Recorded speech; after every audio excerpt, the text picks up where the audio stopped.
თქვენ რა არ გესმით? გეუბნებით რომ მომატყუა. არ გვესმის. ღმერთო ჩემო, ეს რა უბედურებაა. ორსულადაა და მაინც რა დღეშია.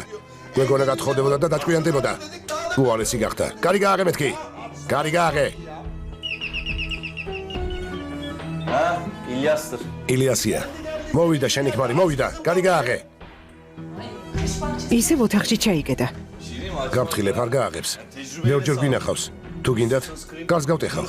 მოიცა ზაფერ, კარის გატეხვა რა საჭიროა. ასიე. მოშორდი აქედან. მოიცა ილიას, ნუ დააძალებ. ღამე აქ დარჩეს. ხვალ დამშვიდდება. დაველაპარაკები და დავამშვიდებ. ხო, დილით მე მოვიყვან.